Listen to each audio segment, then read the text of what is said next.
اتحاد اہل سنت کے ابدائی ہیں اور بڑی اس حوالے سے کاوش کر رہے ہیں، تو اس حوالے سے کتنی آپ کو پذیرائی ملی اور آپ کیا سمجھتے ہیں کہ اس وقت اہل سنت کے اتحاد میں کیا رکاوٹ ہے جس کی وجہ سے تمام ہمارے قائدین ایک جگہ اکٹھے نہیں ہو پا رہے؟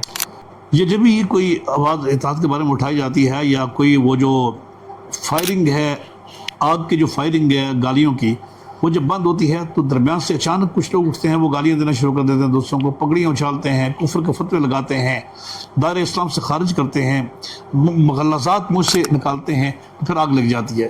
تو اگر اس کو بغور دیکھیں تو یہ چھوٹا طبقہ ہے، یہ چھوٹا طبقہ ہے جن کے کچھ مفادات ہیں اختلافات میں، کیونکہ اختلافات ہیں تو وہ بھی لیڈر بنے ہوئے ہیں، جب اختلافات ختم ہو تو شاید ان کی کوئی حیثیت نہ ہو۔ اور میں یہ سمجھتا ہوں کہ آپ کے اس چینل کی وساطت سے میں تمام مشائخ کے مریدین، تمام اساتذہ کرام کے شاگردوں کو یہ کہتا ہوں کہ اپنے مرشدین کو، اپنے اساتذہ کرام کو اور اپنے جماعت کے قائدین کو اچھے مشورے دیا کریں۔ کچھ شخصیات کا میں نام لوں گا، اگر آپ ان کے بارے میں تعریف کرنا چاہیں یا ایک لائن ان کے لیے آپ کہنا چاہیں جو بھی آپ کو لگے۔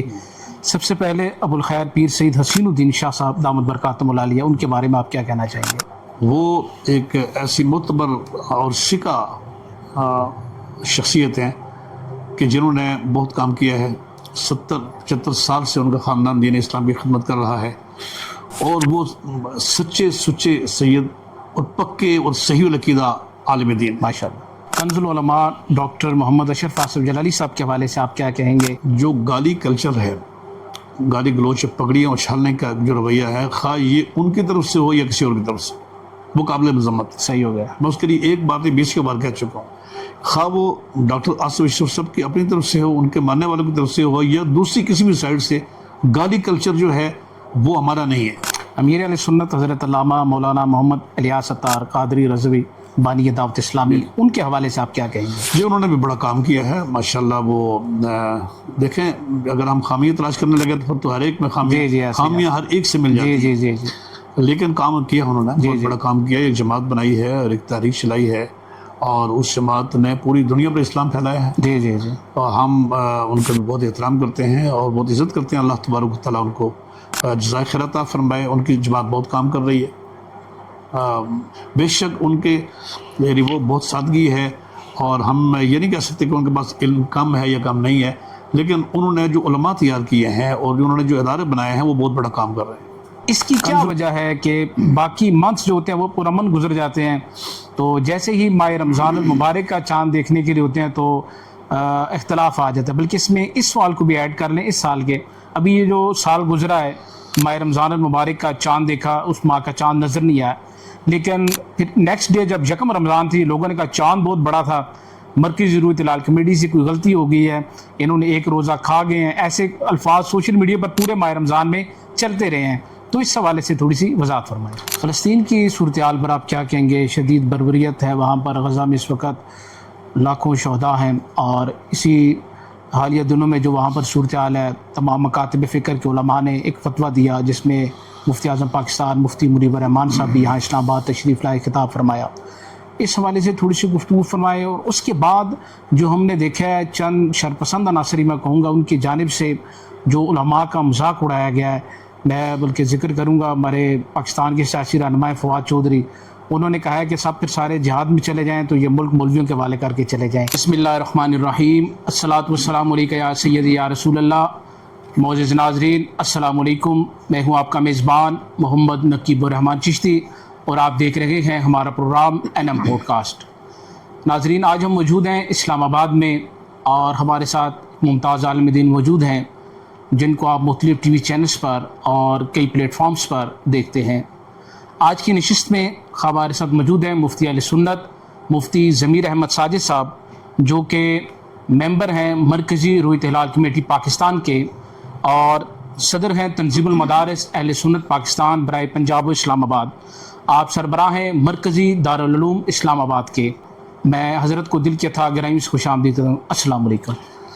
وعلیکم السلام ورحمۃ اللہ وبرکاتہ۔ حضرت خیریت سے آپ ٹھیک ہیں؟ جی اللہ کا شکر الحمدللہ۔ سب سے پہلے تو بہت شکریہ آپ کا، آپ نے اپنے قیمتی وقت میں سے NM پوڈ کاسٹ کے لیے وقت نکالا اور آج ہمیں وقت عنایت فرمایا۔ حضرت گفتگو کا آغاز شروع سے کرتے ہیں، ذرا اب آپ کی ذاتی زندگی کے بارے میں بھی جاننا چاہیں گے. سب سے پہلے یہ بتائیں آپ کی ولادت کہاں ہوئی اور آپ کا تعلق اسلام آباد سے ہے یا اسلام آباد کے باہر کسی علاقے سے ہے؟ بسم اللہ الرحمن الرحیم. میری ولادت آزاد کشمیر میں اوان آباد ڈسٹرکٹ سدنوتی میں ہوئی ہے. صحیح. اور تعلیم کے اصول کے سلسلے میں راولپنڈی آیا اور اس کے بعد پھر اسلام آباد آیا. مختلف اداروں سے میں نے تعلیم حاصل کی ہے اور یہاں ادارہ قائم کیا ہے. تو ابتدائی تعلیم پھر آپ نے کشمیر سے حاصل کی یا پھر یہاں راولپنڈی میں آ کر ہی آپ نے ابتدائی تعلیم اپنی حاصل کی؟ جی, ابتدائی تعلیم تو آزاد کشمیر سے حاصل کی ہے. اچھا. اور اس کے بعد اس سے آگے یہاں راولپنڈی میں اور پھر اسلام آباد میں بھی حاصل کیا. دینی تعلیم جو درس نظامی وغیرہ کا آپ نے آغاز کیا وہ کس جامعہ سے آپ نے کیا؟ میں نے ایک ہی جامعہ سے جامعہ رضویہ ضیاء العلوم راولپنڈی سے شروع سے آخر تک دینی درسیات کو پڑھا ہے. ماشاءاللہ. اور اس کے بعد 2 سال تک پھر میں نے وہاں فتویٰ دیا ہے. ماشاءاللہ. مجھے وہاں کے بریلینٹس طلباء میں سے ایک طالب علم کے طور پر وہاں فتویٰ کے لیے بٹھایا تھا کہ آپ فتویٰ دیں گے. صحیح صحیح صحیح. تو میں 2 سال تک وہاں فتویٰ کی پریکٹس کرتا رہا اور یہ میری دینی درسیات کا علم ہے جو تعلیم ہے. اس کے علاوہ باقی اس سے آگے پھر میں نے ماسٹرز کیا ہے انٹرنیشنل اسلامی یونیورسٹی سے اور اسلام آباد سے اسلامی یونیورسٹی. جی وہاں سے ماسٹرز کیا ہے. اور وہ چونکہ جب ہم نے کیا تھا 93 میں ہمارے کورس کا ٹائم زیادہ تھا, ہم نے زیادہ پڑھا ہے, تو بعد میں اسلامی یونیورسٹی نے اس کو ایم فل کا درجہ دے دیا. صحیح سے. کن اساتذہ سے آپ پڑھتے رہے جامعہ رضویہ ضیاء العلوم میں جب آپ نے شروع کیا؟ کس سن میں وہاں پڑھنے کے لیے آپ آئے؟ سن تو ابھی میرے ذہن میں نہیں ہے, لیکن اچھا. یہ بہت سے اساتذہ کرام سے ہم نے پڑھا ہے جو بڑے جامعہ رضویہ ضیاء العلوم کے شیخ الحدیث اور اس وقت شیخ الجامعہ جی جی اور ضیاء العلوم کے بانی بھی تھے علامہ سید غلام محی الدین شاہ صاحب. جی جی رحمۃ اللہ علیہ. وہ ان سے پڑھا ہم نے. ان کے چھوٹے بھائی اور مصلح امت محسن اہل سنت حضرت قبلہ پیر سید حسین الدین شاہ صاحب سے پڑھا ہے. ماشاءاللہ. اور جامع معقول و منقول حضرت علامہ محمد یعقوب ہزاروی صاحب سے پڑھا ہے. اور مفسر قرآن اور بہت بڑی کتابوں کے مصنف اور ایک کونا مشق مدرس اور دینی درسیات کی کتب پر حواشی تحریر کرنے والے عربی زبان میں مفتی عبدالرزاق بطرالوی صاحب سے پڑھا ہے. ماشاءاللہ. اور دیگر کثیر اساتذہ ہیں ان سے میں نے پڑھا ہے. اور فتویٰ جو ہے وہ میں نے مفتی شجاعت علی قادری صاحب جو جسٹس وفاقی شرعی عدالت کے تھے, وہ جب یہاں اسلام آباد میں آتے تھے تو انہوں نے ضیاء العلوم سے ایک طالب علم کے بارے میں کہا تھا کہ مجھے ایسا کوئی طالب علم دیں کہ جو صلاحیت رکھتا ہو تو میں اس کو فتویٰ نویسی پڑھاؤں اور یہ اصول پڑھاؤں. وہ جب یہاں آتے تھے تو ان کے پاس پڑھنے کے لیے آتا تھا.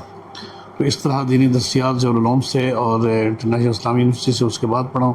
اور درمیان میں فتویٰ میں نے ان سے سیکھا ہے مفتی شجاعت علی قادری صاحب سے. مرکزی دارالعلوم اسلام آباد, اس کا قیام آپ کے ذہن میں کیسے آیا کہ اپنا ادارہ ہو جہاں پر آپ تدریس کریں؟ اس سے قبل بھی آپ جیسے آپ نے بتایا جامعہ رضویہ ضیاء العلوم میں آپ تشریف فرما رہے فتویٰ نویسی کے حوالے سے, تو اس کے علاوہ بھی کہیں تدریس کرتے رہے یا اپنا پھر جامعہ بنا کر یہیں پر تدریس کا پھر آغاز کیا آپ نے؟ جی میں نے کچھ عرصہ ضیاء العلوم میں عربی لینگویج سکھائی ہے. اچھا ماشاءاللہ. اور وہاں پڑھاتا رہا میں. صحیح صحیح صحیح. اور اس کے بعد میں نے جامعہ قمر الاسلام سپر مارکیٹ میں وہاں 3 سال پڑھایا ہے. صحیح صحیح صحیح. اور تدریس کے حوالے سے پوسٹل اسٹاف کالج میں نے 5 سال لیکچر دیا ہے. صحیح صحیح. اور لیکچرز تو اس طرح سے مختلف یونیورسٹی میں دعویٰ اکیڈمی میں بھی لیکچرز میرے ہوتے رہے ہیں تدریس کے حوالے سے عرض کر رہا ہوں. تو اپنے ادارے کے بارے میں میں نے سوچا تھا کہ ویسے تو مدارس بہت زیادہ بنے ہوئے ہیں لیکن دینی مدارس کی بہت کمی ہے. جی. اور میرا اپنا جو تخیل تھا کہ کس طرح طلباء ہونے چاہیے, فاضلین کیسے ہونے چاہیے, اس طرح کے لوگوں کو تیار کرنے کے لیے میں نے یہ ادارہ بنایا ہے, اس کی بنیاد رکھی ہے. اور الحمدللہ کہ میری توقعات سے بڑھ کر اللہ تعالیٰ نے اس کے نتائج عطا فرمائے ہیں. یہ کون سے سن میں آپ نے اس جامعہ کا بنیاد رکھا؟ یہ 2006 میں 2006 میں اس کی بنیاد رکھی تھی. اور اس میں بالکل ابتدا میں تشریف لائے تھے پیر سید حسین الدین شاہ صاحب اور حسین الدین شاہ صاحب، حسین الدین شاہ صاحب تشریف لائے تھے، مفتی اعظم پاکستان مفتی منیب الرحمان صاحب تشریف لائے تھے، ماشاء علامہ سید غلام یاسین شاہ صاحب تشریف لائے تھے. یہ سنگ بنیاد رکھنے والوں میں ہاں جی بالکل سنگ بنیاد رکھنے والوں میں، اور بلکہ مدرسے کا آغاز جب ہوا نا اس وقت آئے. سنگ بنیاد تو نہیں کر جی سکتے. جی جی تو اس وقت کوئی وہاں علوم میں میٹنگ ہو رہی تھی تو سارے کے سارے یہاں آ گئے تھے. ماشاء بہت بڑے بڑے نام تھے، اب سب کے نام یاد تو نہیں مجھے، وہ ہمارے ریکارڈ میں ہے. صحیح صحیح لیکن بہرحال مفتی اعظم پاکستان مفتی منیب الرحمان صاحب تھے، اور پھر قبلہ سید حسین الدین شاہ صاحب تھے، وہ یہاں تشریف لائے، اور ان کے ساتھ بڑی تعداد علماء کی تھی جو یہاں آئے. تو اس وقت ادارے میں کتنی تعداد ہے جو آپ کے بعد طلباء پورے ملک سے یہاں پڑھنے آ رہے ہیں، اور رہائشی آپ کے پاس کتنی تعداد ہے جو ملک کے طول عرض سے طلباء یہاں پر تشریف لا رہے ہیں یہاں پر؟ ہمارے پاس تقریباً 160 طلباء ہیں، جو کہ زیادہ ہمارے پاس جگہ نہیں ہے. پڑھنے کے لیے بہت آتے ہیں لیکن ہمارے پاس جگہ نہیں ہوتی، اس لیے ہم ان کو دوسرے اداروں میں بھیج دیتے ہیں. صحیح صحیح صحیح. تو یہ تعداد ہے تقریباً 120 یہاں رہائشی طلباء ہیں کہ ہم مزید ہیں، تو باقی آتے ہیں باعث سے پڑھ کے چلے جاتے ہیں. صحیح صحیح صحیح. تو چیلنجز کیا درپیش رہتے ہیں مدارس کو حکومت کی جانب سے؟ جس طرح کالج یونیورسٹیز کو سہولیات دی جاتی ہیں، ان کو اسپانسرشپ دی جاتی ہے، اسکالرشپ دی جاتی ہے، وہ بیرون ملک جا کر پڑھتے ہیں. تو آپ کا تو ادارہ بھی وفاقی دارالحکومت میں ہے، اسلام آباد میں ہے، تو آپ کے ساتھ گورنمنٹ کتنا تعاون کرتی ہے؟ دیکھیں جی، یہ مدارس کے حوالے سے اگر آپ اس کو برصغیر کی تاریخ پر نظر ڈالیں تو برصغیر کی تاریخ میں دہلی کے ہزاروں مدارس اور برصغیر میں قائم مدارس کو ریاست کی طرف سے فنڈز دیے جاتے تھے. ریاست ان کی تمام تنخواہیں اساتذہ کرام کی اور اخراجات برداشت کرتی تھی. جی جی جی. بعد میں جب انگریز آیا تو اس نے وہ تمام مراحت مسجد مدرسہ کے لیے بند کر دی، صحیح. اور ساری کی ساری مراحت کا رخ کالج یونیورسٹی کی طرف اور عصری علوم کے اداروں کی طرف موڑ دیا. دینی مدارس کی مراحت کو کلیتاً بند کر دیا. اور جو پاکستان بنا تو پاکستان بننے کے بعد یہ توقعات تھی کہ اب تو پاکستان بن گیا ہے، انگریز یہاں پر نہیں ہے، تو اب دینی مدارس کو دیگر تعلیمی اداروں کی طرف فنڈز دیے جائیں گے اور ان کے لیے بھی مراحت مخصوص ہوں گی. لیکن ایسا نہیں ہوا ہے، ابھی تک ایسا نہیں ہوا. تو دینی مدارس کو حکومت کی طرف سے کوئی خاص فنڈز نہیں دیے جاتے. البتہ حکومت کی طرف سے کوئی ایک تعاون یہ ہوتا ہے کہ دینی مدارس کو وہ قبول کرتے ہیں، اور وہ اس کے لیے بہت زیادہ امیدیں دلاتے رہتے ہیں. 50 لاکھ طلباء اس وقت دینی مدارس میں پڑھتے ہیں، اور ہر حکومت کے دور میں کوئی خیر کے میسیجز ملتے رہتے ہیں کہ ہم ان کے لیے بہت کچھ کرنے والے ہیں. مجھے امید ہے کہ کچھ نہ کچھ ہو جائے گا، لیکن باہر اس وقت تک کچھ بھی نہیں ہوا ہے. کسی دور حکومت میں بھی کبھی کچھ مدارس کے لیے ایسا کچھ نہیں ہوا کہ ہم اس کے لیے کہہ سکتے ہیں کہ گورنمنٹ نے اس کے لیے یہ مدد کی ہے. لڑکیوں کا ادارہ بھی آپ نے کو بنایا ہے، یہ تو لڑکوں کے لیے آ رہے ہیں یہاں مدرسہ نظامی دینی تعلیم حاصل کر رہے ہیں، تو لڑکیوں کے لیے بھی آپ کا کوئی جامعہ موجود ہے؟ نہیں. اچھا، ہمارا بچیوں کا کوئی مدرسہ نہیں ہے. صحیح صحیح صحیح صحیح. اچھا، آپ نے بھی بات کی فنڈنگ کے حوالے سے انگریز دور سے یہ ہوا. ہم نے دیکھا ہے کہ اگر کالج یونیورسٹی میں آپ 8 10 سال 12 سال لگاتے ہیں تو آپ کو اچھی جاب مل جاتی ہے، آپ کی سیلری پیکج بھی اچھے ہوتے ہیں. لیکن ہم نے دیکھا ہے علماء کرام اتنا عرصہ پڑھتے ہیں، پھر مفتی کورس بھی آگے کرتے ہیں، لیکن وہ آگے جب جاتے ہیں مساجد میں ان کی سیلری نہیں ہوتی. ہم دیکھتے ہیں اس وقت بہت کم پیکج اگر ہم دیکھیں علماء کا 12,000 15,000. کچھ تو ہم دیہاتوں میں دیکھتے ہیں تو وہ آپ کو ڈیوٹی بھی علماء سے فل لیتے ہیں، لیکن جو ان کی سیلری پیکیجز ہیں وہ بہت کم ہیں.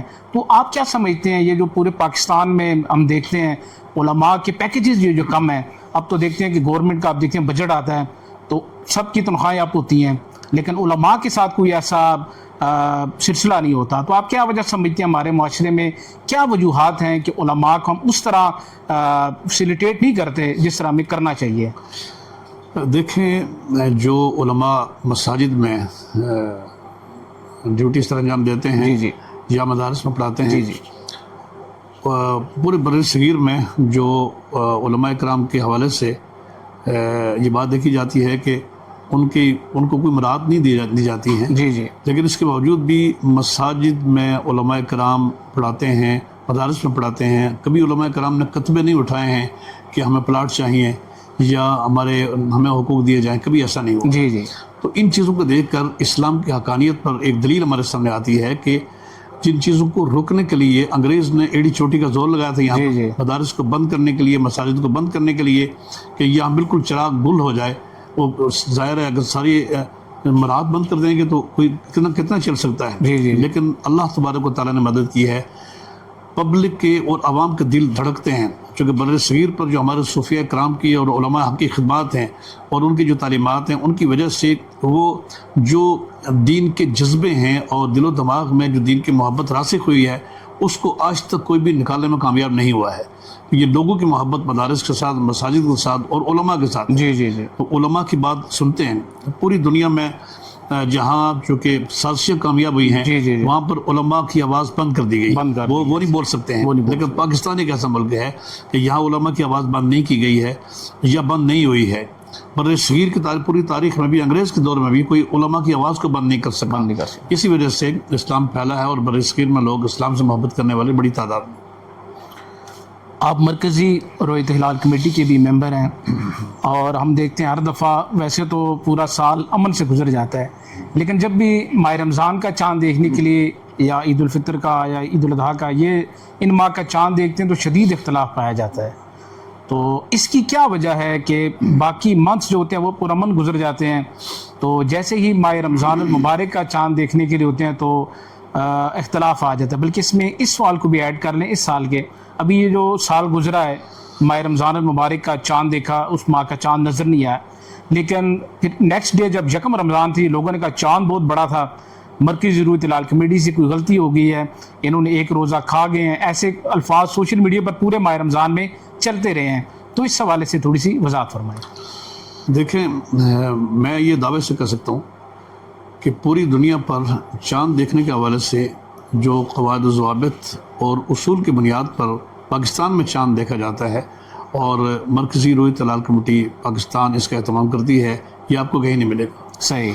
لوگ کیلنڈرز کو دیکھ کے کرتے ہیں. بہت سے لوگ پھر کیلنڈرز کی غلطیوں کی وجہ سے کفارے بھی دیتے ہیں. بہت سے ممالک میں، سعودی عرب میں بھی ایسا ہوا ہے لیکن پاکستان میں کبھی ایسا نہیں ہوتا. پاکستان کی رویت ہلال کمیٹی کے چیئرمینس مختلف آتے رہے، بدلتے رہے، بڑی بڑی شخصیات آتی رہی ہیں اور یہ باتیں میں سمجھتا ہوں کہ یہ جو لبرلز ہیں، یہ اسلام دشمن طاقتیں ہیں، وہ ایسے پھیلاتے رہتے ہیں کہ علماء نے ایک روزہ کھا لیا ہے اور یہ کر دیا ہے، حکومت کے پریشر پہ انہوں نے عید پہلے کر دی ہے یا بعد میں کر دی ہے.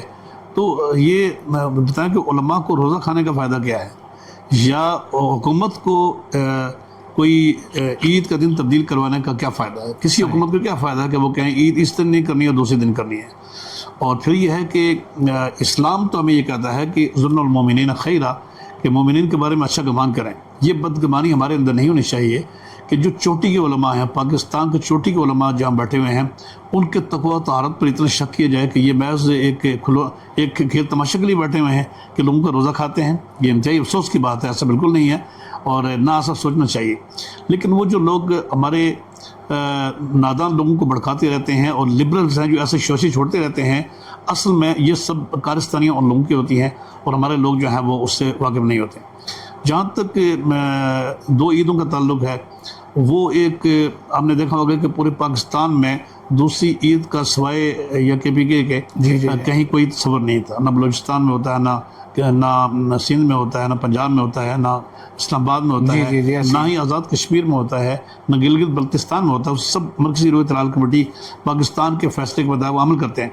یہاں چونکہ پشاور میں، برطانیہ میں، یہ اس پہ کے پی کے میں بہت مہمان نواز، بہت دیندار لوگ رہتے ہیں یہاں پر. تو بعض اوقات شہادت کے حوالے سے کچھ کنفیوژن پیدا ہو جاتی ہے اور وہ شہادت آتی ہے تو اس کو پرکھنے میں تھوڑا سا مسئلہ ہوتا ہے. اور کچھ ہمارے علماء کا نقطہ نظر یہ ہے کہ جو سائنسی معلومات ہیں، جو علم فلکیات ہے، اس کی بنیاد پر چاند کے بارے میں کچھ نہیں کہنا چاہیے. جبکہ یہ بات اس دور میں، چونکہ جس طرح ہم صرف و نحو پڑھتے ہیں، بلاغت پڑھتے ہیں، معانی پڑھتے ہیں، اصول الفقہ پڑھتے ہیں، یہ بہت سے 16 علوم مدارس میں پڑھائے جاتے ہیں. وہ علوم پڑھنا مقصود نہیں ہوتے، مقصود قرآن و سنت کی سمجھ ہوتا ہے. اسی طرح سے فلکیات ہے، سائنسی علوم ہیں، یہ بھی اس لیے پڑھتے ہیں کہ تاکہ قرآن و سنت سمجھ آئے. تو جب ہمیں قرآن مجید کا حکم ہے کہ اللہ کریم فرماتا ہے فَاسْأَلُوا أَهْلَ الذِّكْرِ إِن كُنتُمْ لَا تَعْلَمُونَ، کہ جاننے والوں سے پوچھ کرو اگر تم نہیں جانتے. تو اس فیلڈ کے جو ماہرین ہیں کہ چاند کی پیدائش کب ہوتی ہے، برتھ آف مون کب ہوتا ہے، سن سیٹ کب ہوتا ہے، آفٹر سن سیٹ کتنا ٹائم ہوتا ہے، چاند کی ایج کا یہ ماہرین بتا سکتے ہیں. لہٰذا وہ بعض اوقات وہاں کے لوگ اس چیز کو قبول نہیں کرتے تھے، لیکن اب آپ نے دیکھا ہوگا کہ 2-3 سال سے وہ مسئلہ بھی یہاں نہیں ہوا ہے کہ KPK میں کوئی ایسی آواز نہیں آئی ہے. 2-3 عیدیں گزر چکی ہیں، عید ایک ہی ہوتی ہے اور دوسری عید نہیں ہوتی ہے. تو مجھے امید ہے کہ انشاءاللہ اس کے بعد بھی ایسا ہی ہوگا. پشاور والوں کا یہ بھی گلہ ہے مفتی شہاب الدین پوپلزئی کا کہ مرکزی رویت العال کمیٹی اکثر ہماری جو رویت ہوتی ہے اس کو قبول نہیں کرتے جو ہم ان تک پیغام پہنچاتے ہیں. تو یہ ان کا گلہ کتنے حد تک درست ہے کہ ان کی جو شہادت ہوتی ہے اس کو مرکزی رویت العال کمیٹی قبول نہیں کرتی؟ ایسا نہیں ہے، چونکہ KPK کے بڑے جید علماء مرکزی رویت العال کمیٹی میں موجود ہیں. صحیح. اور وہاں مرکزی رویت العال کمیٹی کی برانچ زونل کمیٹی بھی وہاں بیٹھتی ہے. ادھر صحیح ہو گیا. وہ ان کی طرف سے جو شہادتیں آتی ہیں ان کو پرکھا جاتا ہے اصولوں کے اوپر نا. تو چونکہ یہ پورے ملک کی نمائندگی ہوتی ہے، ایک تو یہ نا کہ کچھ لوگ وہاں بیٹھے ہوئے ہیں، ایک پورے ملک کے نمائندہ لوگ بیٹھے ہوئے ہیں. تو ان چیزوں کو شہادتوں کو پرکھتے ہیں اصولوں کی بنیاد پر. تو جو چیز اصول پر پوری نہیں اترتی اسے قبول نہیں کیا جاتا، اور جو کسی قاعدے ضابطے میں آتی ہے اس کو قبول کیا جاتا ہے. سینکڑوں شہادتیں KPK سے آتی ہیں ان کو قبول کیا جاتا ہے، بعض کو مسترد بھی کیا جاتا ہے. کچھ لوگ اس پہ شکایت کرتے ہیں کہ ان کو مسترد کیوں کیا گیا، حالانکہ جن شہادتوں کو مسترد کیا جاتا ہے وہ پورے ملک سے آنے والی 20 شہادتوں کو مسترد کیا جاتا ہے کہ جو اس معیار پہ پوری نہیں اترتی ان کو مسترد کیا جاتا ہے. صرف یہاں کی شہادتوں کا نہیں، وہاں کی ہر جگہ کی شہادتوں کو مسترد کیا جاتا ہے. لیکن بہرحال یہ انشاءاللہ یہ اب ایشو نہیں ہوگا. اس کے بعد امید رکھیں کہ اب اس کے بعد 2 عیدیں نہیں ہوں گی پاکستان میں. تو یہ جو ارکان ہوتے ہیں رویت العال کمیٹی کے، ان کو کوئی گورنمنٹ کی طرف سے پیکج بھی ملتا ہے کہ نہیں؟ اکثر لبرل لوگ یہ لکھ رہے ہوتے ہیں کہ یہ علماء اربوں کا بجٹ کھا رہے ہیں، ادھر آتے ہیں ادھر جاتے ہیں، ان کے پیکیجز ہیں. تو اس حوالے سے ذرا عوام کو بتائیں، گورنمنٹ کی جانب سے کوئی وظیفہ ملتا ہے ارکان کو نہیں ملتا؟ دیکھیں گورنمنٹ کی طرف سے کیا ملتا ہے اور کتنے اربوں کا نقصان ہوتا ہے، اس بارے میں مرکزی رویت العال کمیٹی کے ہمارے جو ذمہ دار لوگ ہیں انہوں نے 20 بار کہا ہے کہ بتائیں کہ یہ گورنمنٹ ہمیں کیا مراحت دیتی ہے. جی. جس دن آپ میٹنگ اٹینڈ کرتے ہیں اس کے لیے 5,000 آپ کو دیتے ہیں. صحیح. جس دن میٹنگ اٹینڈ کرتے ہیں، اٹینڈ نہیں کرتے تو وہ نہیں آپ کو ملتے ہیں. باقی اگر آپ دور جاتے ہیں تو وہ ٹکٹ ہوتا ہے اس کا گورنمنٹ کی طرف سے ہوتا ہے. جو مثال کے طور پر اگر کراچی اجلاس ہے، کوئٹہ اجلاس، پشاور ہے، اس کو پھر آپ کو وہ ریٹرن ٹکٹ ہوتا ہے. بعض اوقات اس طرح بھی ہوتا ہے کہ کئی لوگ ٹکٹ تو مل جاتا ہے ان کو، لیکن ایئرپورٹ سے جب وہ پہنچتے ہیں تو وہ اپنے خرچے پہ جاتے ہیں. اچھا. اور اسی طرح کھانا پینے کے حوالے سے، کھانا پینا عام نارمل کھانا ہوتا ہے جی جو بھی لوگ کھاتے ہیں. تو یہ تو ایک آپ کو پتہ نا کہ ایک پورے ادارے کو جو پاکستان کا آئینی ادارہ ہے جی اس کو بدنام کرنے کی سازشیں ہوتی ہیں. مطلب کوئی اضافی چیز نہیں ہے، روٹین کی جو چیز ہے، جو چیزیں درکار ہوتی ہیں وہی ہیں. تو اچھا یہ بتائیں، ابھی سربراہ ہیں، چیئرمین ہے مرکزی رویت العال کمیٹی کے مولانا عبدالخبیر آزاد صاحب. اس سے پہلے مفتی اعظم پاکستان مفتی منیب الرحمان صاحب تھے. تو آپ دونوں شخصیات کا تقابل کیسے کریں گے؟ کون پرفارمنس کے لحاظ سے زیادہ بہتر تھا چیئرمین شپ کا دور، مفتی اعظم پاکستان مفتی منیب الرحمان صاحب کا، یا جو ابھی مولانا عبدالخبیر آزاد صاحب چیئرمین ہیں ان کا دور بیسٹ جا رہا ہے آپ سمجھتے ہیں؟ دیکھیے جی، میں سمجھتا ہوں کہ ہمیں تقابل نہیں کرنا چاہیے، کیونکہ تقابل میں کچھ چیزیں ایسی آ جاتی ہیں کہ کسی کی انسلٹ آتی ہے اور کسی کے بارے میں کلمہ خیر آتا ہے. ہم تفاضل کی طرف جاتے ہیں کہ یقیناً کوئی نہ کوئی فرق ہوتے ہیں. مفتی منیب الرحمان صاحب جو ہیں وہ ایک بہت بڑی پاکستان کی علمی اور فکری شخصیت ہیں، اس میں کوئی شک نہیں ہے. ہمارے موجودہ چیئرمین بھی ان کی بڑی تعریف کرتے ہیں اور وہ بھی کہتے ہیں کہ بہت عالم فاضل شخصیت ہیں. جو یہ چیئرمین ہیں عبدالخبیر صاحب، ماشاءاللہ یہ بڑے ملنسار اور بااخلاق ہیں اور کافی اتحاد امت کے لیے یہ مصروف رہتے ہیں. تو میں نے سمجھتا کہ مختلف کچھ خصوصیات ان میں بہت زیادہ ہیں، کچھ خصوصیات ان میں بہت زیادہ ہیں، اور تقابل نہیں کرنا چاہیے. چونکہ مفتی صاحب ایک بزرگ علماء میں سے، جی وہ اساتذہ کے بھی استاد ہیں. تو پورے پاکستان میں تمام علماء ان کا احترام کرتے ہیں، تو ہم تقابل نہیں کرتے یہاں پر. صحیح. اچھا، تھوڑا آپ کی ذاتی زندگی کے حوالے سے بھی آتے ہیں. ہم رویت العال کمیٹی کی طرف آگے، اپنے حوالے سے ذرا بتائیں. نوجوانی میں کھیلوں کی طرف بھی آپ کا کوئی جھکاؤ رہا ہے؟ پاکستان میں یہ ہے ہمارے نوجوان اور کسی طرف ہونا، کرکٹ کی طرف ضرور ان کا لگاؤ ہوتا ہے. تو آپ کا یہ دور کیسا گزرا ہے جوانی کا؟ جی کرکٹ دیکھتے رہے، شوق رہا، خاص کر پاک بھارت جب میچ ہوتا رہا تو اس کو بڑے شوق سے دیکھتے رہے. صحیح. اور ابھی کبھی تو دیکھتے ہیں، لیکن خود کرکٹ نہیں کھیلا ہے. اچھا. اور کوئی اس طرح کے جو گیمز میں حصہ نہیں لیا. پسندیدہ خطیب کون ہے آپ کا؟ بزرگوں میں سے کس کو، عالم دین کو، اہل سنت میں کس کو سنتے رہے ہیں زیادہ اور موجودہ میں جو ہمارے چل رہے ہیں ان میں سے کس کو زیادہ سنتے ہیں؟ میں کسی کا اس طرح نام تو ابھی ذہن میں شاید نہ آئے، لیکن میں ہمیشہ ایسے عالم کو پسند کرتا رہا کہ جو گفتگو دلیل سے کرتے رہے صحیح، اور دلیل سے گفتگو کرتے رہے اور خوبصورت انداز میں کرتے رہے. بہت سے علماء ایسے ہیں کہ جو ہمارے آئیڈیل بھی تھے، ان کا نام نہیں لینا چاہتا، جی جی جی، کہ وہ دلیل سے بات کرتے رہے، بہت خوبصورتی سے انہوں نے باتیں کی، لیکن بعد میں ان کا معیار ڈاؤن ہوا ہے اور وہ اپنے ٹریک سے اتر گئے. انہوں نے وہ سارے جو خوبیاں تھیں وہ یکسر بدل گئی ہیں. تو ہم ان کا نام لے کے ان کی انسلٹ نہیں کرنا چاہتے، لیکن یہ ہے کہ مجھے ایسے علماء پسند ہیں کہ جو بات سلیقے سے کرتے ہیں، بغیر کسی پر کیچڑ اچھالے کے کرتے ہیں، اور بات کو سمجھانے کے لیے خوبصورت طریقے سے آسان انداز سے دلیل سے بات کرتے ہیں. مجھے وہ پسند ہے. نعت خوانی بھی سنتے ہیں؟ مطلب یہ جو ہمارے بڑے نعت خوان ہیں آج کل جس طرح پڑھ رہے ہیں، ہم تو میڈیا میں اگر عام کہیں تو لوگ اس کو بات ماڈرن نعت خوانی بھی کہتے ہیں اب، تو اس کو آپ کے جامعہ میں بھی ظاہر دستار کا جلسہ بھی ہوتا ہوگا، میلاد کا بھی ہوتا ہوگا، تو ان کو آپ بلاتے ہیں؟ کسی کو کوئی خاص پسند ہو آپ کو، یا جو جامعہ کے ہی زیادہ ہے ان کو ترجیح دی جاتی ہے؟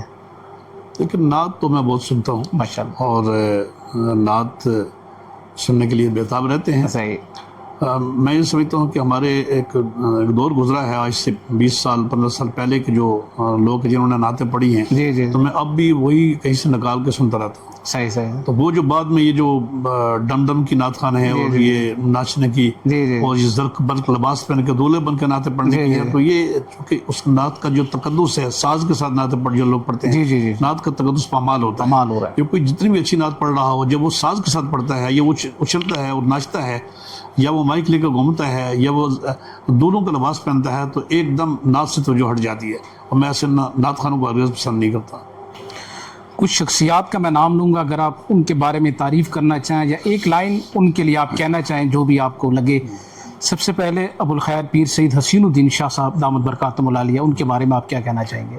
ان کی شخصیت کے بارے میں کچھ کہنے کے لیے یا ان کی شخصیت کا احاطہ کرنے کے لیے میرے پاس الفاظ نہیں ہیں. صحیح، وہ ایک ایسی معتبر اور شکا شخصیت ہیں کہ جنہوں نے بہت کام کیا ہے. 70-75 سال سے ان کا خاندان دین اسلام کی خدمت کر رہا ہے، اور وہ سچے سچے سید اور پکے اور صحیح العقیدہ عالم دین. ماشاء اللہ، اور ماشاءاللہ انہوں نے جو عقائد پڑھائے ہیں وہاں پر، جو سکھائے ہیں، وہ سب ریکارڈ پر ہیں. ان کی اپنی شخصیت کے حوالے سے، ان کی اپنی ذات کے حوالے سے، یعنی وہ خود ان کو دیکھ کر ہزاروں لاکھوں لوگ راہ راست پر آئے ہیں. تو وہ ظاہر ہے ان کی میں تو کہتا ہوں کہ میں ان کا شاگرد بھی ہوں، اور میں نے ان سے بہت کچھ سیکھا بھی ہے، لیکن ان کی شخصیت کا احاطہ کرنے کے لیے میں بے بس ہوں کہ وہ جامع الفاظ میرے پاس نہیں ہے کہ میں آپ کو پوری طرح بتا سکوں. قابل رشک ہیں اور میرے آئیڈیل ہیں. صحیح. علامہ حافظ خادم حسین رضوی رحمۃ اللہ علیہ تحریک ختم نبوت میں ایک جاندار آواز گزری، اور نوجوانوں کے اندر ختم نبوت کے حوالے سے انہوں نے بڑا شعور اجاگر کیا. ان کے حوالے سے کیا کہیں گے؟ جی، وہ ماشاءاللہ ایک انقلابی شخصیت تھے، اور انہوں نے تھوڑے سے وقت میں بہت بڑا کام کیا ہے. میسیج بہت اچھا دیا ہے انہوں نے. اور اصل میں سب سے بڑی بات یہ ہوتی ہے کہ یہ دیکھا جاتا ہے کہ کسی شخص کی شخصیت پر لوگوں کو کتنے اعتماد آیا ہے. جی جی جی، تو خادم رضوی صاحب اچانک اٹھے ہیں، اور انہوں نے اعتماد اتنا بحال کیا ہے کہ ان کی آواز پر پورے پاکستان میں لوگ کھڑے ہو گئے. جی جی جی جی، کراچی سے لے کے خیبر تک پورے پاکستان آزاد کشمیر میں لوگ ان کی آواز پر لبیک کہنا شروع ہو گئے اور کھڑے ہو گئے. تو میں سمجھتا ہوں کہ یہ کافی ہے ان کے لیے. بہت بڑی شخصیت تھی اور قابل تقلید شخصیت. امیر علیہ سنت حضرت علامہ مولانا محمد الیاس ستار قادری رضوی بانی دعوت اسلامی، ان کے حوالے سے آپ کیا کہیں گے؟ جی، انہوں نے بھی بڑا کام کیا ہے ماشاءاللہ. وہ دیکھیں، اگر ہم خامیاں تلاش کرنے لگے تو پھر تو ہر ایک میں خامیاں ہر ایک سے مل جاتی ہیں. جی جی جی، لیکن کام کیا انہوں نے، بہت بڑا کام کیا. ایک جماعت بنائی ہے اور ایک تحریک چلائی ہے، اور اس جماعت نے پوری دنیا پر اسلام پھیلایا ہے. جی جی جی، اور ہم ان کا بھی بہت احترام کرتے ہیں اور بہت عزت کرتے ہیں. اللہ تبارک و تعالیٰ ان کو جزائے خیر عطا فرمائے. ان کی جماعت بہت کام کر رہی ہے. بے شک ان کے یعنی وہ بہت سادگی ہے، اور ہم یہ نہیں کہہ سکتے کہ ان کے پاس علم کم ہے یا کم نہیں ہے، لیکن انہوں نے جو علماء تیار کیے ہیں اور جو انہوں نے جو ادارے بنائے ہیں وہ بہت بڑا کام کر رہے ہیں. کنز العلماء ڈاکٹر محمد اشرف آصف جلالی صاحب کے حوالے سے آپ کیا کہیں گے؟ جو انہوں نے ادارہ بھی ان کا لاہور میں چل رہا ہے اور دینی خدمات، اس حوالے سے آپ ان کے بارے میں کیا کہیں گے؟ جی ڈاکٹر صاحب بہت اچھا کام کرتے رہے ہیں اور ہر جگہ ان کی بڑی پذیرائی بھی رہی ہے اور ہم بھی بڑے خوش رہے ہیں، لیکن تھوڑا سا ایک مسئلہ کی وجہ سے جب سیدہ زہرا السلام اللہ علیہ کے بارے میں ان سے خواہ وہ زبان پھسل گئی یا انہوں نے جان بوجھ کے کہا، تو اس پہ کوئی مسئلے کی بات نہیں، کوئی دوسری رائے نہیں ہے، اس پہ ان کے اپنے علماء نے بھی جا کر کہا جو ان کے ہم مسلک ہم خیال لوگ تھے، بلکہ میں نے بھی اس پہ آرٹیکل لکھا تھا کہ اس کو اب رجوع کر لیں اس سے. صحیح ہے. تو میں سمجھتا ہوں کہ اگر ان کے ساتھ دلائل کی روشنی میں یہ بات حق بھی ہوتی ہے ان کے نزدیک، جیسے ابھی وہ سمجھتے حق ہے، تو پھر بھی ان کو علماء کا احترام کرنا چاہیے تھا اور کہنا چاہیے تھا کہ علماء کہہ رہے ہیں تو میں رجوع کرتا ہوں اور 1000 بار رجوع کرتا ہوں، چونکہ سیدہ پاک ہیں رجوع کرتا ہوں. تو اس میں کوئی انسلٹ کی بات نہیں ہے. میں سمجھتا ہوں کہ ان کی عزت بہت دوبالا ہوتی، بہت زیادہ ہوتی. اور اب تو یہی ہے کہ وہ یہ بھی کہتے ہیں کہ سیدہ زہرا بے خطا بھی کہہ رہے ہیں. یعنی جو علماء پہلے سے کہہ رہے ہیں کہ وہ بے خطا ہیں، اس مسئلے میں بے خطا ہیں. یعنی اہل بیت اطہار رضوان اللہ تعالیٰ علیہ اجمعین سے صحابہ کرام سے خطا ہو سکتی ہے، لیکن مسئلہ فدق میں اس سے خطا نہیں ہوئی ہے، خواہ وہ خطا اجتہادی کیوں نہ ہو. نہ خطا اجتہادی ہوئی ہے نہ خطا معصیت ہوئی ہے، کوئی خطا نہیں ہوئی ہے. تو اس پر اب وہ بھی یہ کہہ رہے ہیں کہ بے خطا ہیں، وہ خود کہہ رہے ہیں. تو یہی بات پہلے بھی کہہ سکتے تھے. تو میں بھی ان سے کہتا ہوں کہ وہ اب بھی قوم کا سرمایہ بن سکتے ہیں، اب بھی ان کا وہ مقام پھر سے بحال ہو سکتا ہے.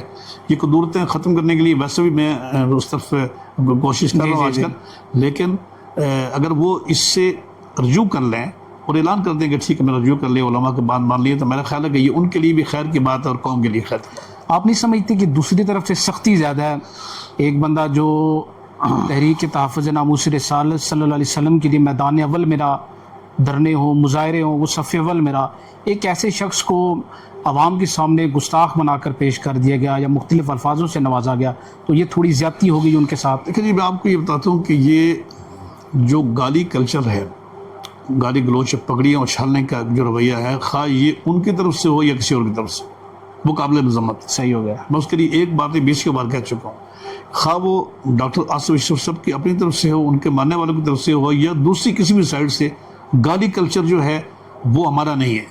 گالی گلوچ، کسی پہ پگڑی اچھالنا، ہاں دلیل سے بات کرو، دلیل سے بات کریں. اگر کوئی گالی دے بھی دے تو اس کا جواب گالی سے نہیں دینا چاہیے. یہ ہمارا کام نہیں ہے. گالی کا جو رد عمل ہے وہ گالی نہیں ہے، گالی کا رد عمل دعا ہے.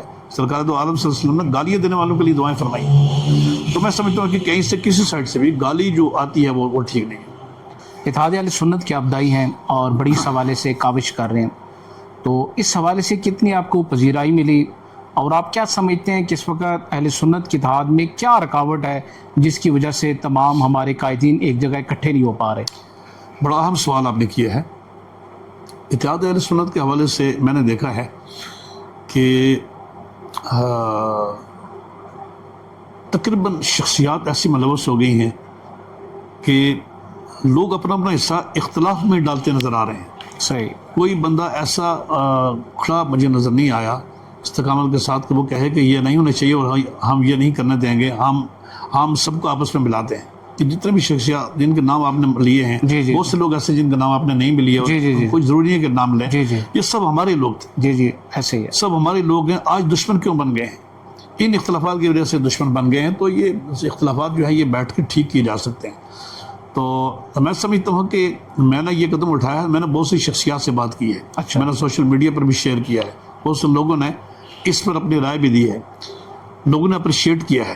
اور جو میں نے محسوس کیا وہ یہ ہے کہ پاکستان کی جو صف اول کی شخصیات ہیں وہ اس پر بہت خوش ہیں اور وہ چاہتے ہیں کہ کوئی آواز اٹھے، کوئی آواز اٹھانے والا، کوئی چھوٹا ہو یا بڑا ہو، تو اس کی اس آواز پر لبیک کہا جائے اور اہل سنت کے صفوں میں اطاعت پیدا کی جائے.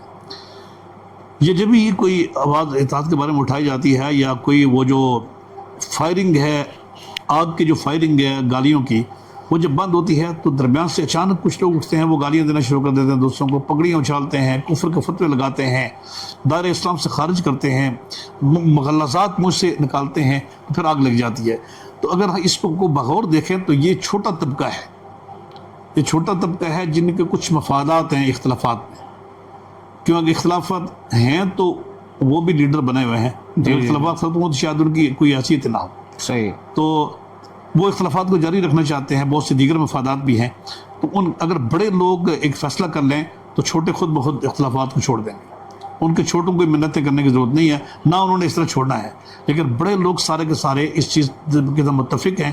اور میں یہ سمجھتا ہوں کہ آپ کے اس چینل کی وساطت سے میں تمام مشائخ کے مریدین، تمام اساتذہ کرام کے شاگردوں کو یہ کہتا ہوں کہ اپنے مرشدین کو، اپنے اساتذہ کرام کو اور اپنے جماعت کے قائدین کو اچھے مشورے دیا کریں. کوئی چیز اگر فرض کریں ان سے غلط ہو بھی گئی ہے تو اپنی جگہ بیٹھ کر اس چیز کو ٹھیک کر لیں. صحیح یہ صحیح. زیادہ اچھا ہوتا ہے. جی جی جی. بجائے اس کے کہ اس کی وکالت کریں اور دلائل دے کر اس کو صحیح ثابت کرنے کی کوشش کریں تو یہ اچھا نہیں ہوتا. مجھے یاد ہے ایک بات کہ آپ نے ان شخصیات کے نام بھی لے لیے لیکن میں دوبارہ دہرانا نہیں چاہتا کہ ایک شخصیت ہے کہ انہوں نے کوئی واقعہ بیان کیا تو دوسری شخصیت نے وہ رد کیا کہ یہ واقعہ سیرت کی کتابوں میں نہیں.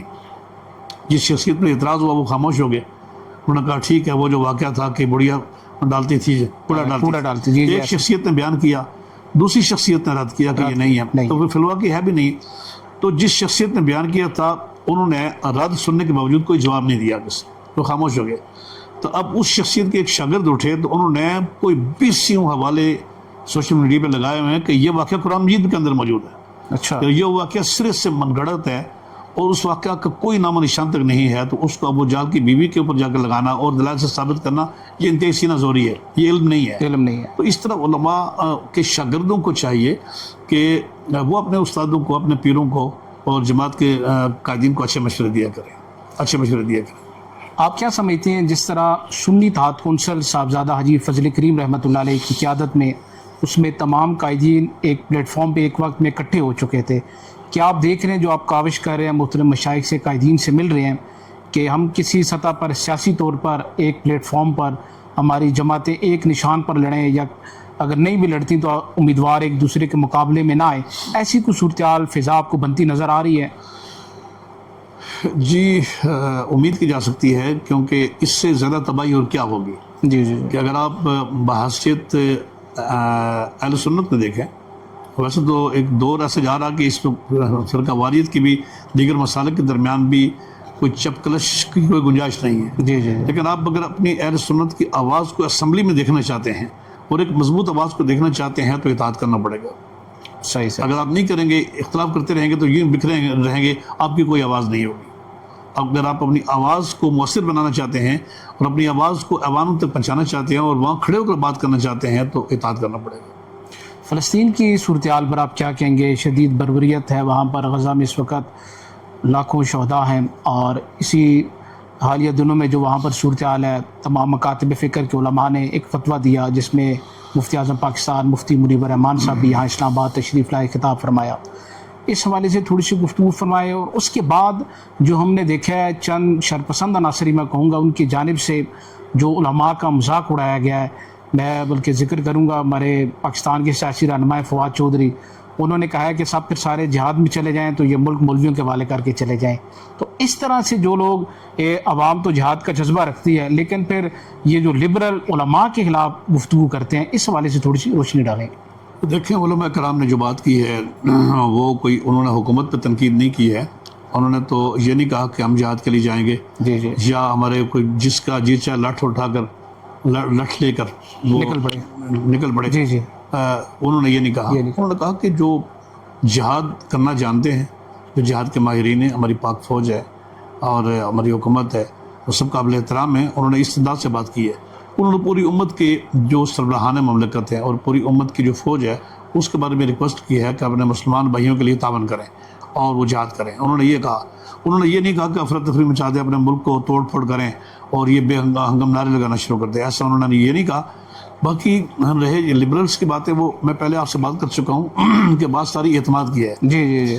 کہ جن شخصیت کا آپ نے نام لیا کہ وہ علماء کے بارے میں ایسا کہتے ہیں، ان پر لوگوں کو کتنا اعتماد ہے؟ کیا ان پر لوگوں کو زیادہ اعتماد ہے یا علماء پر اعتماد زیادہ ہے؟ جی جی جی. میرا خیال ہے ان کے لیے اتنا ہی کافی ہے کہ ان کی بات فضول بات ہے اور اس کی کوئی اہمیت نہیں ہے. اچھا، فلسطین کے حوالے سے بات چل رہی ہے تو اس وقت اسرائیلی مصنوعات کا بائیکاٹ چل رہا ہے پاکستان میں، کافی لوگ کر رہے ہیں اور جو دیگر سہولت کار ممالک ان کا بھی. اس صورتحال میں عوام کو احتجاج کا انداز کیسے اپنانا چاہیے؟ جو بعض برانڈ کا لوگ بائیکاٹ کر رہے ہیں، لوگ ان کے بعض تو باہر احتجاج کرتے ہیں، بعض اندر گھس جاتے ہیں، ان کے عملات کو نقصان پہنچاتے ہیں، وہاں پر جو ملازمین کام کرتے ہیں ان کو بھی تشدد کا نشانہ بناتے ہیں. تو آپ ذرا لوگوں کی رہنمائی فرمائیں کہ ہمیں کس طرح اپنا احتجاج ریکارڈ کرانا چاہیے. دیکھیے میں آپ کو یہ بتاتا ہوں کہ ایک طرف تو اسرائیل فلسطینی مسلمانوں پر ظلم کر رہا ہے اور پوری دنیا کے سامنے وہاں پر تاریخ کا بدترین ظلم کر رہا ہے، اور دوسری طرف ہمارے احتجاج کرنے والے اگر اپنے ملک میں توڑ پھوڑ کریں گے تو یہ فلسطینی مسلمانوں کی مدد نہیں ہے بلکہ یہ اسرائیل کی مدد ہے. آپ اسرائیل کے بائیکاٹ کریں، ان کی مصنوعات کو نہ خریدیں اور کوئی کمپنی ہے تو اس کو واپس کریں، لیکن آپ املاک کو نقصان پہنچائیں، آپ چیزوں کو توڑ پھوڑ کریں، آپ دکانداروں پر حملہ کریں اچھا مشورہ دینے کے بجائے، تو یہ اسرائیل کی مدد ہے، یہ فلسطینی کی مدد نہیں ہے. احتجاج کریں، احتجاج پرامن طریقے سے کریں اور اپنی آواز کو مؤثر بنائیں تاکہ دنیا کے عواموں تک آپ کی آواز پہنچے اور دنیا کو پتہ چلے کہ پاکستان کے لوگوں کو بہت دکھ ہے کہ جو اسرائیل ظلم کر رہا ہے اور اس کا راستہ روکنا چاہیے. یہ چونکہ پاکستان کا مطلب یہ نہیں کہ پاکستان کی فوج الگ ہے، حکومت الگ ہے، لوگ الگ ہے، یہ سب ایک ہی ہے. پاکستان کی اسٹیبلشمنٹ، پاکستان کی حکومت، پاکستان کے عوام، یہ سب ایک ہی ہے. پاکستان سے آواز جو ہے وہ ایک ہی آواز جانی چاہیے، اور الحمدللہ جو علماء نے آواز بلند کی ہے اس کو کسی نے روکا نہیں ہے، کسی نے رد نہیں کیا. جی ایسے ہی بڑی پذیرائی ملی ہے، پذیرائی ملی ہے اسٹیبلشمنٹ کی طرف سے، حکومت کی طرف سے پذیرائی ملی ہے. اس طرح کے جو لوگ ایک آدھ بندہ جو باتیں کرتے رہتا ہے اس کی کیا حیثیت ہے، اس کی کوئی اہمیت نہیں. جی ایسے. اچھا تھوڑا سا گفتگو کو آگے بڑھاتے ہیں. آج کے نوجوان دین سے کچھ دور ہو رہے ہیں اور کچھ الحاد کی جانب بھی جا رہے ہیں، تو آپ کیا سمجھتے ہیں اس میں معاشرہ علماء کا کتنا کردار ہے کہ وہ اپنا پیغام نوجوانوں تک جو کالج یونیورسٹیز میں ہمارے پڑھ رہے ہیں ان تک صحیح پہنچا نہیں پا رہے، یا دیگر نوجوانوں تک کہ وہ دین سے بیزار ہو کر ایک الگ سمت اپنی لے رہے ہیں؟ دیکھیں بڑا آپ نے اہم سوال کیا ہے. میں آپ کے اس چینل کی وسادت سے برملا یہ کہتا ہوں کہ جو ہمارے تعلیمی ادارے ہیں یقیناً ان تعلیمی اداروں میں کوئی نصاب میں خامی ہے جس وجہ سے لوگ ملحد بنتے ہیں. صحیح. اب نصاب تعلیم اکثر مدارس کا نصاب تعلیم زیر بحث آتا ہے، لیکن ہماری عصری اداروں کا، کالج یونیورسٹی کا جو نصاب تعلیم ہے وہ کبھی زیر بحث نہیں آتا ہے. تو میں یہ کہتا ہوں کہ جو 50 لاکھ طلباء دینی مدارس میں پڑھتے ہیں اور اس سے پہلے بر صغیر کی پاکستان بننے سے پہلے کی تاریخ سے لے کر اب تک کوئی ایک واقعہ بھی ایسا نہیں ہے کہ کسی مدرسے کے طالب علم نے الحاد کا نعرہ لگایا ہو اور خدا کی ہستی کا انکار کیا ہو. یہ سب لوگ ان تعلیمی اداروں کے ہیں کہ جن پر ہمارا کروڑوں اور اربوں روپے کا بجٹ خرچ ہوتا ہے. تو اس کا مطلب یہ ہے کہ دین کی جو اسپرٹ ہے اور یہ دین کا جو گہرا علم ہے وہ ان تعلیمی اداروں میں نہ ہونے کی وجہ سے ایسا ہوتا ہے. اور دوسری بات یہ ہے کہ کچھ بے روزگاری بھی ہے. بے روزگاری کی وجہ سے بھی لوگ جب مایوس ہوتے ہیں تو وہ بعض وقت اس حد تک کہ وہ کہتے ہیں نا کہ قادل فقر ان یکون کفرن، کہ کبھی کبھی غربت جو ہے انسان کو کفر تک لے جاتی ہے. جی. تو ایسا بھی ہوتا ہے. اور پھر یہ ہمارے وہ سطحی درجے کے علماء جو اسٹیجوں پر دوسروں کو بہت بڑی بڑی گالیاں دیتے ہیں. میں تو صرف ان کو علماء نہیں کہتا، ان کا نام لے کر لوگ علماء کو بدنام کرتے ہیں. وہ یعنی جبے سے یا دستار باندھنے سے کوئی عالم نہیں بنتا. جبہ اور دستار ہماری اسلام کی پہچان ہے، لیکن وہ علم کی نشانی نہیں ہے. قرآن مجید جو بتا رہا ہے معیار وہ ہے انما یخشی اللہ من عبادہ العلماء. قرآن مجید تو علماء کے لیے خشیت کو ضروری قرار دیتا ہے. جس عالم دین میں خشیت نہ ہو اور وہ بے دریغ دوسروں کو گالیاں دے اور لوگوں کو خراب کرے، تو اس طرح کے لوگوں سے فڈ اپ ہو کر کچھ لوگ کہتے ہیں کہ شاید یہ علماء آپس میں لڑتے ہیں تو ہمیں کوئی تیسرا راستہ اختیار کرنا چاہیے. تو پھر وہ تیسرا راستہ اختیار کرتے ہیں اور وہ خدا کے وجود کا انکار کرتے ہیں. اور پھر یہ کچھ لبرلز بھی یہاں پر بیٹھے ہوئے ہیں، کچھ مغربی مستشرقین ہیں، وہ لوگوں کو اسلام کے بارے میں متنفر کرتے رہتے ہیں. ان حالات میں جو ہمارے سکہ علماء ہیں، مشائخ ہیں، وہ تو ہمیشہ اس طرح کے اختلافات اور ان مناظروں اور گالی گلوچ کو ہمیشہ بند کرتے رہے. یعنی وزارت مذہبی امور کا ریکارڈ موجود ہے کہ وہاں پر ضابطہ اخلاق بنایا گیا. 22 نکاتی ضابطہ اخلاق ہے جو پاکستان کے صف اول کے مشائخ و علماء کرام نے بنایا. علامہ عبدالستار نیازی صاحب کے دورے اقتدار میں بھی ایسا ہوا ہے، جو وہ وزیر تھے. اور اس سے پہلے لوگوں نے جو پہلے لوگ تھے ان کے دور میں بھی ایسا ہوا ہے کہ وہ کہتے ہیں ایسے لوگوں کو سزائیں دیں آپ جو اختلافات کا ماحول گرم کرتے ہیں، جو لوگوں کو ابھارتے ہیں اور آگ پھینکتے ہیں، سزائیں دیں ان کو.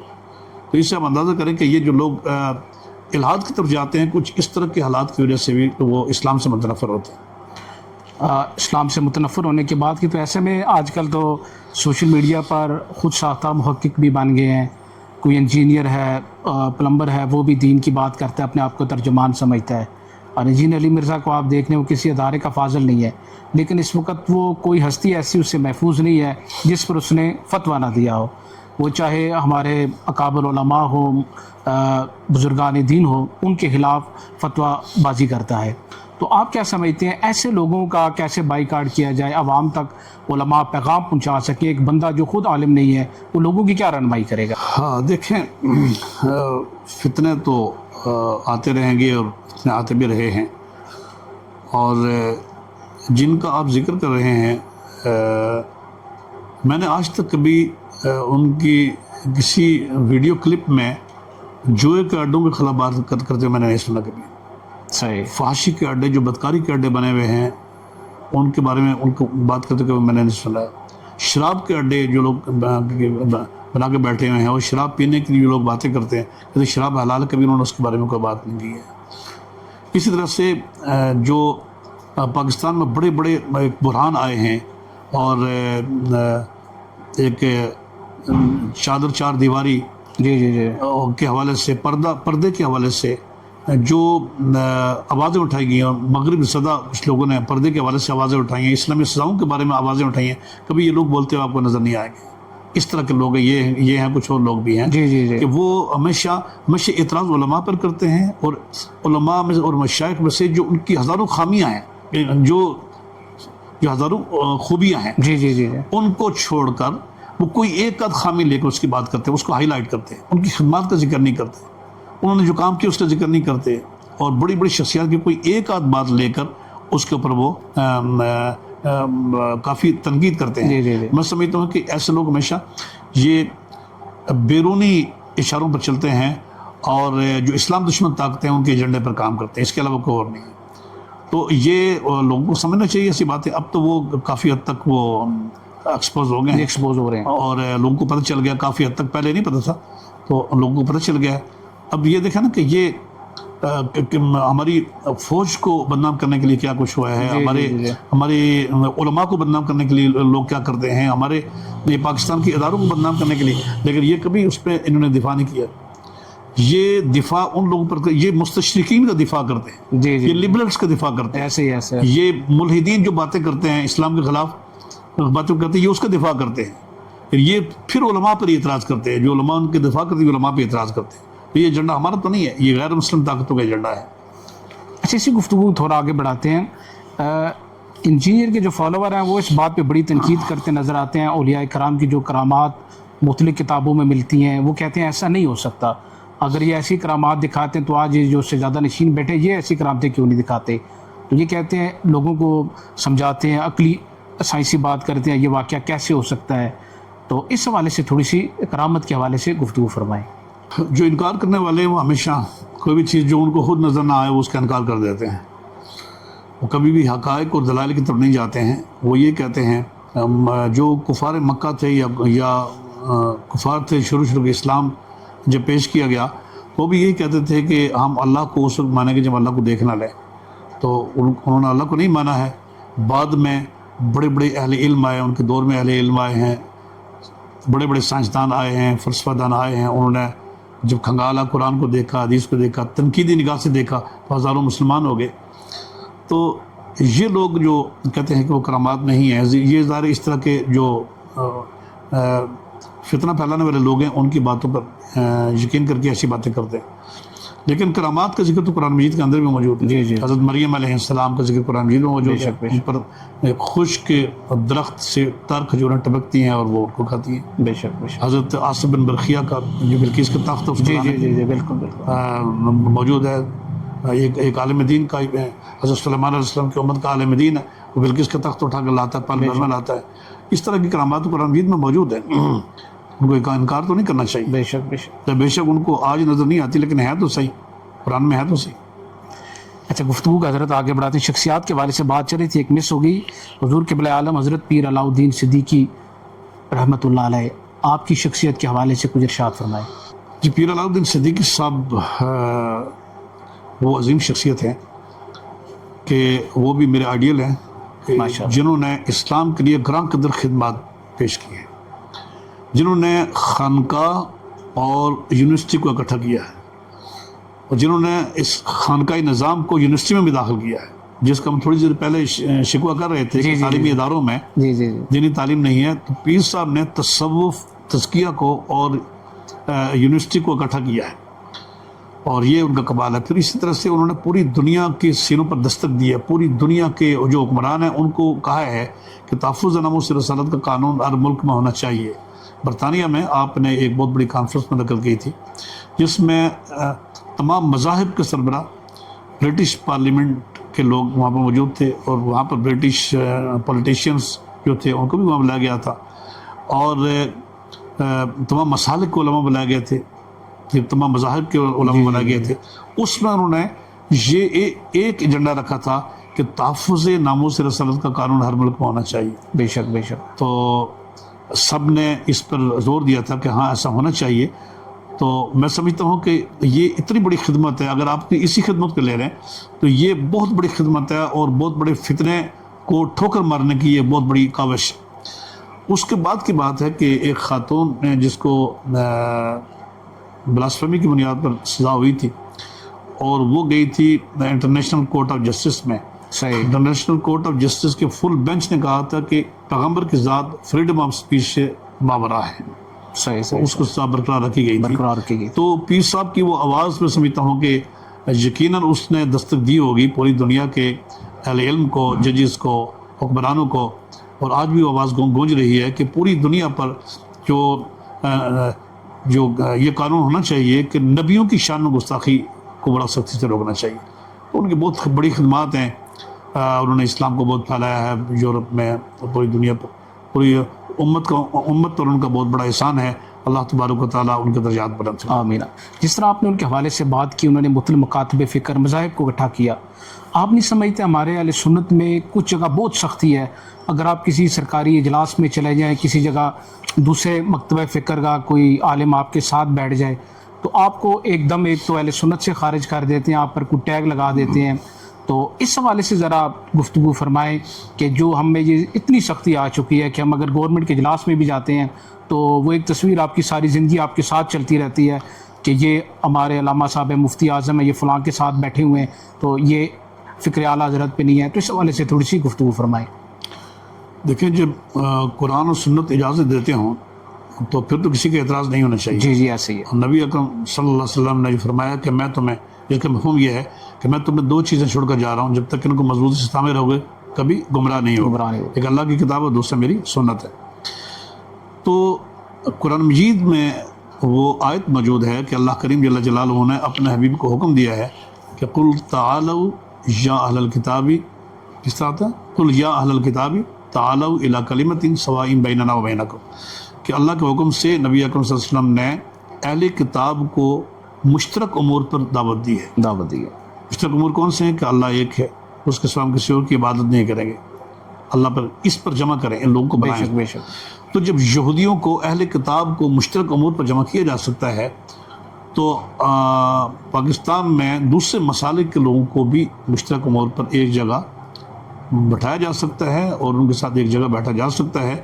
اور یہ قطعاً بے بنیاد اور غلط بات ہے کہ مشترک امور پر مختلف مسالک کے علماء بیٹھے تو ان پر فتویٰ لگایا جائے کہ وہ وہاں کیوں بیٹھے ہوئے ہیں.